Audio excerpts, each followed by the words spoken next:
আসসালামু আলাইকুম এভরিওয়ান, সবাই কেমন আছেন? আশা করি সবাই ভালো আছেন, সুস্থ আছেন। আজকের ভিডিওর টপিকটি হচ্ছে বাইকের থার্মোমিটার।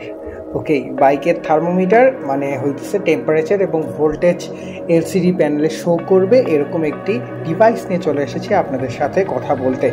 তো আমার ছোট ভাই এই ডিভাইসটা ইনস্টল করেছে। বেসিক্যালি এটাতে কাজ হবে হচ্ছে বাইকের ইঞ্জিনের টেম্পারেচারটা কত সেটা শো করবে এবং তার পাশাপাশি আগের একটা ভিডিওতে ভোল্ট মিটার নিয়ে কথা বলেছিলাম, সেই ভোল্ট মিটারের ভোল্টেজটাও শো করবে এই প্যানেলটাতে।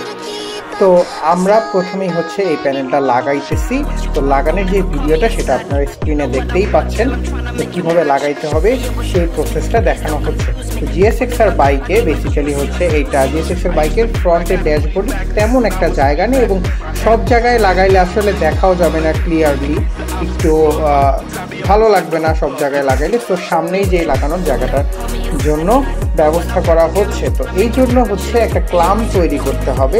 সেই ক্লামটা তৈরি করার কাজটা চলতেছে। বল রেসার এবং হ্যান্ডেলবারের ক্রাউনের যে পার্টটা থাকে, ওইখানে যে বড় নাটটা থাকে, সেই নাটটার মধ্যে এই ক্লামটা লাগানোর চেষ্টা করা হচ্ছে আর কি।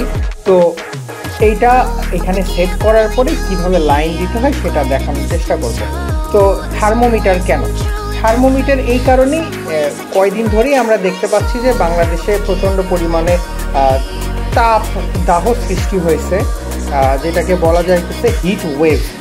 তো এই হিট ওয়েভের কারণে আমরা দেখি যে অল্পতেই বাইক রেডিয়েটর সম্পন্ন যে বাইকগুলো বা বেসিক নর্মাল যে বাইকগুলো আছে সেই বাইকগুলো অল্পতেই হিট হয়ে যেতেছে এবং সেই হিটটা ফিল করা যাইতেছে।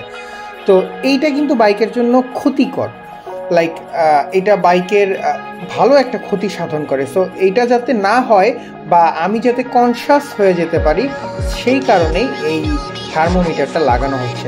এবং এই থার্মোমিটারটা ইনস্টল করা হবে হচ্ছে বাইকের হেডে আছে, যেখানে বাইকের ইঞ্জিনের যে হেডের পার্টটা আছে সেই হেডের পার্টটার সাথে এটা ইনস্টল করা হবে, যাতে করে আপনার হেড থেকেই আসলে রেডিয়েটর কাজ করে কীভাবে, রেডিয়েটর বেসিক্যালি হেডের সাথেই কানেকশন করে ওইটা লিকুইড পাস হয়। তো অ্যাকচুয়ালি হেডের যে টেম্পারেচারটা ওইটাই হচ্ছে ইঞ্জিনের সবচেয়ে বেশি টেম্পারেচার ক্রিয়েট করে ওইখান থেকে। তো ওই জায়গাতেই লাগানো হবে যাতে অ্যাকচুয়াল যে ইঞ্জিনের যে হিটটা সেটা বুঝতে পারা যায়। তো সেইভাবেই কাজ করা হচ্ছে আর কি। এবং ভোল্ট মিটারের যে লাইনটা এটা খুবই সহজ, এটা হচ্ছে আগের ভিডিওতে দেখাইছি। নর্মালি দুইটা লাইন দিয়ে দিলে সেখান থেকে ভোল্ট মিটারের পাওয়ারটা পাওয়া যায়। ডিভাইসটার একটা ফিচার আছে, সেটা হচ্ছে টেম্পারেচার যখন 95 ডিগ্রি সেলসিয়াসে চলে যায় তখন ডিভাইসটা থেকে একটা নয়েজ আসে এবং এই নয়েজটা আপনাকে নোটিফাই করতে থাকবে যে আপনার বাইকটার টেম্পারেচার অনেক হাই হয়ে গেছে। তো এইটা একটা পজিটিভ দিক, যেটা আপনাকে অন্যমনস্কভাবে চালাইতেছেন, সো আপনাকে নোটিফাই করতেছে যে আপনার বাইকের টেম্পারেচারটা অনেক হাই হয়ে গেছে। তো এই ছিল হচ্ছে এই পুরা ডিভাইসটার একটা ছোট ডিসক্রিপশন।